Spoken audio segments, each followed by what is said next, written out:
겨울거리를 걷다 보면 유독 기침 소리가 많이 들립니다. 지하철에서도 병원 대기실에서도 사람들은 목을 감싸 쥐고 기침을 합니다. 처음엔 그냥 감기겠거니 했던 증상이 며칠 사이 독감으로, 폐렴으로, 기관지염으로 번지면서 응급실로 실려가는 일도 적지 않습니다. 특히 50대 후반을 넘어서면서부터는 이야기가 달라집니다.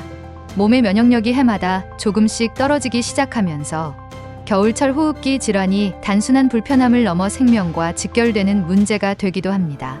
오늘은 독감과 폐렴이 왜 위험한지, 그리고 60대부터 반드시 실천해야 하는 겨울 건강 습관에 대해 차근차근 이야기해 보려 합니다. 60대 이후 면역력은 왜 떨어질까? 사람은 나이가 들수록 면역력이 자연스럽게 떨어집니다. 이건 누구도 피할 수 없는 자연스러운 현상입니다. 그런데 여기서 중요한 건 우리가 그 변화를 체감하지 못한다는 점입니다. 어제까지 괜찮았는데 오늘 갑자기 무너지는 게 아니라 아주 천천히 조금씩 변화하기 때문에 스스로 알아채기가 어렵습니다. 면역세포의 반응 속도가 느려지고 호흡기 점막이 건조해지고 얇아지면서 바이러스가 들어왔을 때 훨씬 쉽게 침투할 수 있게 됩니다. 마치 집의 방어벽이 조금씩 낡아가는 것처럼요. 특히 겨울철에는 두 가지 악조건이 동시에 작용합니다. 실내는 난방 때문에 공기가 건조해지면서 호흡기가 손상되고, 밖은 추운 날씨 때문에 혈관이 수축되면서 산소 공급이 원활하지 않습니다. 이 두 가지가 함께 일어나니까 독감과 폐렴이 더 치명적으로 변하는 겁니다. 독감과 폐렴 어떻게 다를까? 많은 사람들이 독감과 폐렴을 비슷한 것으로 생각하는데 사실 둘은 완전히 다른 질환입니다. 독감은 고열과 근육통을 동반하면서 며칠간 심하게 앓고 나면 대부분 회복됩니다. 물론 그 과정이 힘들긴 하지만 젊은 사람들에겐 충분히 이겨낼 만한 질환이죠. 하지만 문제는 그 다음 단계입니다. 독감으로 면역력이 무너진 상태에서 2차 감염으로 폐렴이 찾아올 가능성이 매우 높아집니다. 폐렴은 65세 이상 사망률 1위 호흡기 질환입니다. 독감보다 훨씬 위험한 이유죠. 서울에 사는 63세 남성분 이야기를 들려드리겠습니다. 이분은 독감으로 나흘간 앓고 난 뒤 기침이 더 심해져서 병원에 갔는데 이미 폐렴이 상당히 진행된 상태였습니다. 결국 입원 치료를 받아야 했고 완치까지 3주가 걸렸습니다. 본인도 처음엔 그냥 감기 기운이 좀 오래 가는구나 싶었다고 합니다. 놓치면 안 되는 위험 신호들. 겨울철에 다음과 같은 증상이 나타난다면 단순한 감기가 아니라 독감이나 폐렴의 초기 신호일 수 있습니다. 38도 이상의 고열이 이틀 넘게 계속되거나 기침이 갈수록 깊어지면서 가래가 진해지는 경우가 있습니다. 숨이 차면서 계단 오르기가 힘들어지거나 갑작스러운 오한이 느껴질 때도 주의해야 합니다. 폐 쪽에 통증이 느껴지거나 입술이 파래지는 증상, 식욕이 급격히 떨어지면서 극심한 피로가 몰려온다면 더욱 조심해야 합니다. 이런 신호가 보일 때 많은 분들이 이렇게 생각합니다.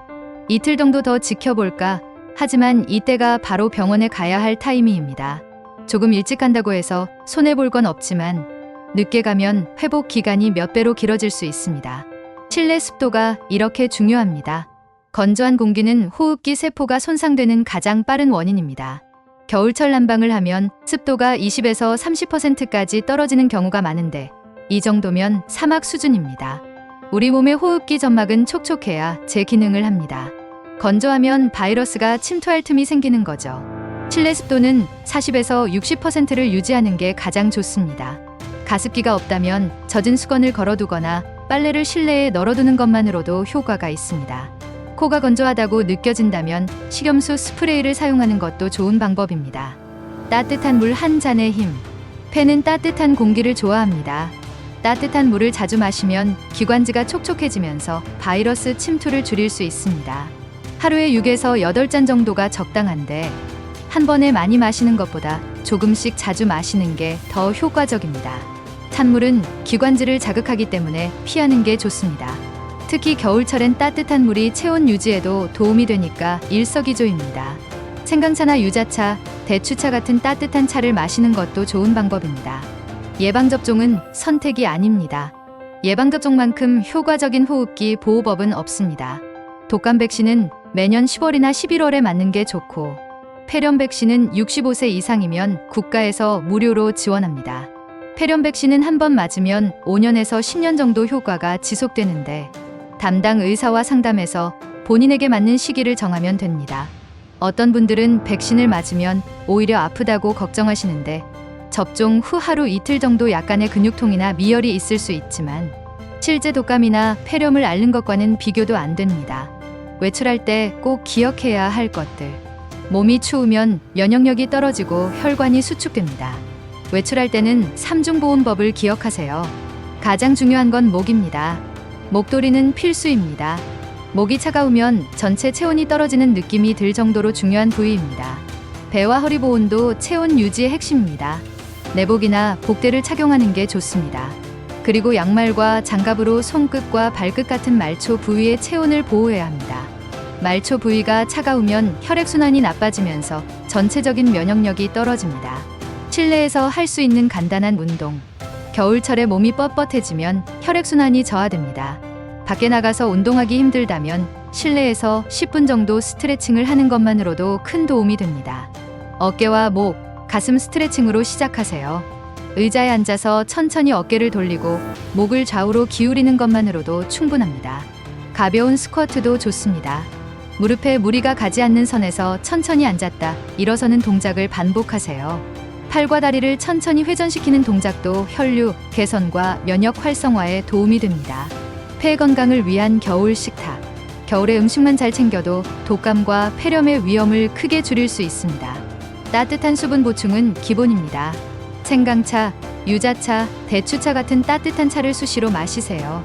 면역 강화를 위해서는 마늘, 양파, 브로콜리 같은 채소와 충분한 단백질이 필요합니다. 폐를 촉촉하게 하는 음식으로는 배, 도라지, 꿀이 좋습니다.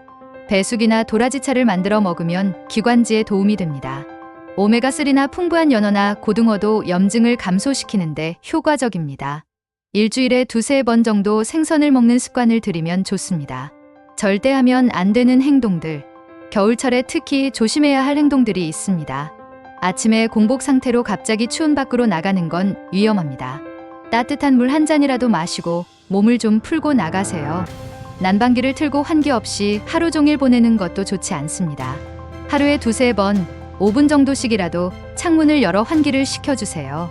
미지근한 물 대신 찬 음료를 마시는 것도 피해야 합니다.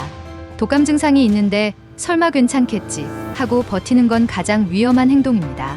기침이 계속되는데 운동이나 샤워를 무리하게 하는 것도 조심해야 합니다. 겨울 몸은 생각보다 훨씬 약합니다. 본인을 과신하는 것이 가장 위험합니다. 준비하는 사람이 이깁니다. 겨울은 그냥 기다리기만 하는 계절이 아닙니다. 준비하는 계절입니다.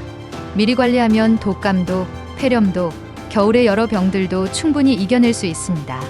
당신의 작은 습관 하나가 가족의 걱정을 덜어주고 당신의 한 해를 지킬 수 있습니다.